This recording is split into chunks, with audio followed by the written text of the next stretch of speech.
Praise the lord, హల్లెలూయా. మన ప్రభువును లోకరక్షకుడైనటువంటి యేసుక్రీస్తు అతి శ్రేష్టమైన నామములో మీ అందరికీ మా ప్రత్యేకమైన శుభాభివందనాలు. ఈరోజు పరిశుద్ధ గ్రంథంలో నుండి కొన్ని మాటలు మనం ధ్యానం చేద్దాం.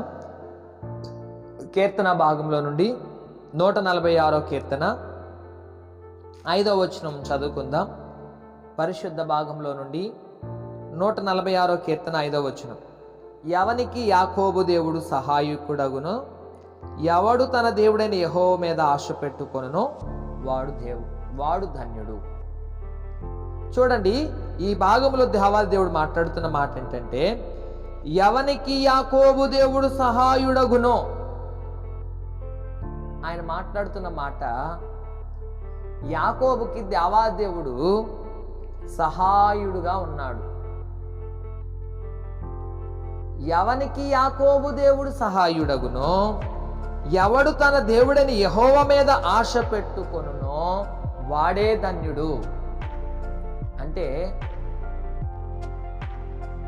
యాకోబు ఎలాగైతే దేవుని నమ్ముకున్నారో, యాకోబు జీవితంలో ఎలాగైతే దేవుని కార్యాలు చూస్తూ వచ్చాడో, యాకోబు ఆత్మీయ మేలులు ఎలాగైతే పొందుకుంటూ వచ్చాడో, ఈ వాక్యమును చదువుతున్నటువంటి మనము, ఈ వాక్యమును అనుసరిస్తున్నటువంటి మనము, ఈ వాక్యమును మన హృదయంలో చేర్చుకున్నటువంటి మనము, యాకోబుకి ఎలాగైతే నువ్వు సహాయం చేస్తూ వచ్చావో, నా జీవితంలో కూడా నువ్వు సహాయం చేయయ్యా, నా జీవితంలో కూడా నువ్వు అభివృద్ధి కలగజేయని ప్రభువుని మనం అనుసరించి, ప్రభువుని మనం అడిగితే మనల్ని దేవుడు ధన్యులుగా చేస్తాడంట. నువ్వు ధన్యుడిగా ఉండాలి అంటే, నువ్వు నీ జీవితం ధన్యకరముగా ఉండాలి అంటే, నీవు నీ జీవితం, నీ కుటుంబం అంతా ధన్యకరముగా ఉండాలి అంటే దేవుని నమ్మాలి, దేవుని అనుసరించాలి. దేవుని సన్నిధిలో జీవిస్తున్న నా ప్రియ దేవుని జనాంగమా, దేవుని మాటకు లోబడే వారిలారా, ఆయన వాక్యమును ఎప్పుడు మనం పెడర్థం చేసుకోకూడదు. ఆయన వాక్యం ఎల్లప్పుడూ మనము అర్థం చేసుకునే మనస్తత్వం కలిగిన వారముగా ఉండాలి. మన మనోనేత్రములు తెరవబడాలి. లోకములో ఉన్నవారు ఒక్కొక్కరు ఒక్కొక్క మాటతో పరిశుద్ధ గ్రంథములో నుంచి ఆ పరిశుద్ధ గ్రంథము తప్పని ఎంతో మంది బోధ చేస్తారు. ఎన్నో మరి రోమర్స్ వస్తా ఉన్నాయి. కానీ ఇది పరిశుద్ధ గ్రంథం. ఈ పరిశుద్ధ గ్రంథంలో నుంచే దేవుడు సూటిగా మనతో మాట్లాడతాడు. నువ్వు ధన్యుడుగా ఉండాలంటే ఈ వాక్యమును చాలా జాగ్రత్తగా అర్థం చేసుకుని ఆ వాక్యమును అనుసరించి ముందుకు సాగితే, ఆ వాక్యములో ఉన్నటువంటి బలమైనటువంటి, ఆశ్చర్యమైనటువంటి, ఉన్నతమైనటువంటి గొప్ప కార్యాలు ఆ దేవాది దేవుడు, లోకరక్షకుడు, సర్వాధికారి గొప్ప దేవుడు మన జీవితంలో చేస్తానని వాగ్దానం చేస్తున్నాడు బిడ్డలారా. అందుకే ఆ దేవాది దేవుడు మాట్లాడుతున్నాడు 146 కీర్తన 5వ వచనంలో, ఎవనికి యాకోబు దేవుడు సహాయకుడగునో, ఎవడు తన దేవుడైన యెహోవా మీద ఆశ పెట్టుకొనునో వాడే ధన్యుడని చాలా స్పష్టంగా మాట్లాడుతున్నాడు.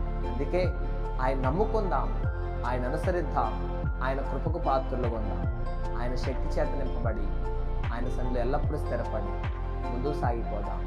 ఈ మాటలు మన వెనుకలో ఫలభరితముగా ఆశీర్వాదకరంగా ఉండును గాక. ఆమేన్.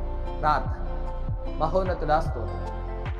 మీ కృప చేత మమ్మల్ని బలపరచండి, దీవించండి, ఆశీర్వదించండి, సహాయం చేయండి, మీ కార్యాలు జరిగించండి.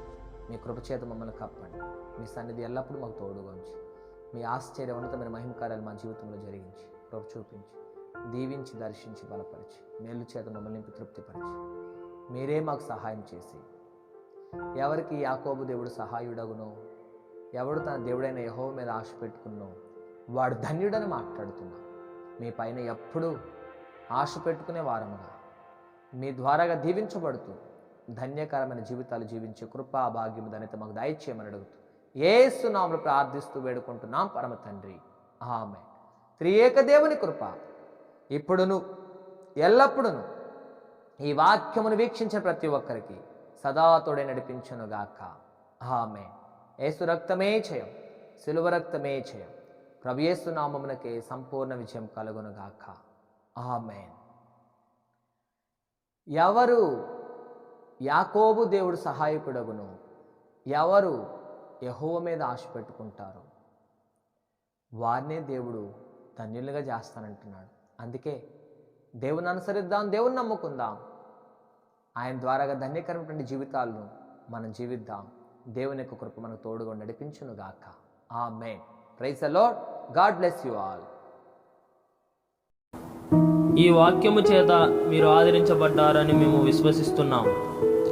కావున ఈ వాక్య పరిచర్య మరింత ముందుకు కొనసాగడానికి ఈ సందేశాన్ని మీ బంధువులకు, స్నేహితులకు, కుటుంబ సభ్యులకు షేర్ చేయండి. మీ ప్రార్థన అవసరతల కొరకు సంప్రదించవలసిన మా ఫోన్ నంబర్ 6303592508. మరిన్ని వర్తమానాల కొరకు ట్రూ లివింగ్ గాడ్ మినిస్ట్రీ ఛానల్ను సబ్స్క్రైబ్ చేసుకోండి. దేవుడు మిమ్మల్ని దీవించును గాక.